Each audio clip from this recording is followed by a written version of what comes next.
Hi, Matt from Aquatics here, just bringing you a short introductory video on fancy goldfish. Now I'm not going to discuss the types and varieties, it's just a very quick video on what I'm seeing a lot happen on social media now. So there are a number of breeders and farms out there across the world that are advertising fish delivered to the UK direct to your door.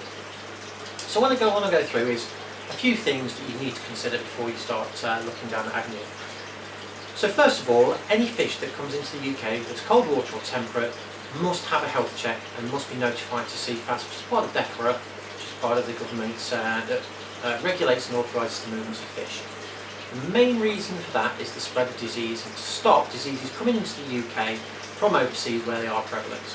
So in China, for example, there are many provinces in China where SVC is rife.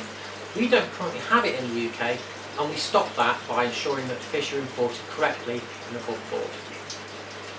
Now let's say you do import your fish and it arrives in the UK. You need to be prepared to quarantine that fish.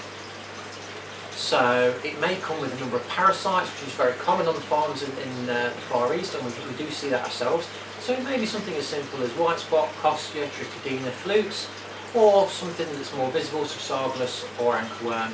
But again, you need to be prepared to treat them and isolate them from their existing stocks and make sure they are the healthiest they can be. Now what if? So let's say your fish arrives, you spent many hundreds of pounds on the fish and getting it here, and it arrives the wrong way. You really need to consider whether that gamble is worth it, because you will certainly not see any refund of shipping costs, and it's unlikely you'll get the full value of the fish back if it is to arrive dead on your doorstep. The breeder will not refund you or reimburse you for that, and we understand that having been in the trade and how it works with our traders as well, where we import many thousands of fish and inevitably some don't make it as they arrive in the UK. I suppose the scariest thing to consider is what if you get caught? So you see the fish, you fall in love with it, you're prepared to take the risk, and it arrives. And CFAS knock on your door and say, we understand you've had this fish from X.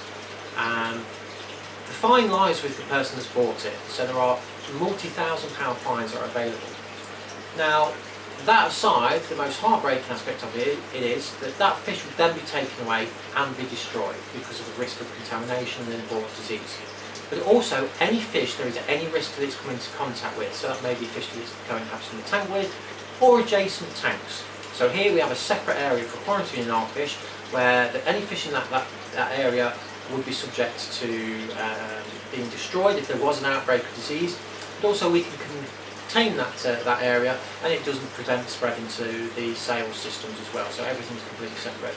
So you've got to ask yourself that question: if the worst was to happen and you were to get caught, one, can you pay fines, and two, are you prepared to lose all of your fish? So I'm not scaremongering, but there's a very good reason that I talk about this, because disease we don't want coming into the UK, and that's the main thing, because it does spread. And secondly, look at your local dealers, myself and a number of other companies out there that do import fish from around the world. If we can't get a particular variety of fish, there's generally a very good reason for that, and that is it's not available to us from a disease-free certified source. So all things you should consider. Okay? That's not to say it'll never become available, but you know, chances are it's not. So consider the costs and the implications, and more importantly the health of the fish that you are importing before you take any steps to buy from an overseas seller. So in summary, think of it this way: if you're prepared to send hundreds of pounds to Thailand, for example, to a breeder you've never even met, that is prepared to send you a fish illegally to the UK, can you honestly say that you are going to receive a fully health checked, certified, legitimately imported fish with the backup of a dealer if something goes wrong?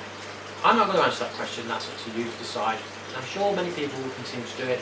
Some may heed the advice and search more locally, but the choice is yours. It's something that's close to my heart. It frustrates me that the risk of disease coming to the UK is very high through this route, and this is how a lot of diseases have got here in the first place. So I encourage everybody just to take that moment to think about the risk versus reward of buying direct from farms in other countries. Thanks for watching this short video. If you've got any questions that you want answering, find me an email to matt@mf-aquatics.co.uk and I'll have a look at it, and if we can do a video we will do and upload it to YouTube for you. Thanks for watching.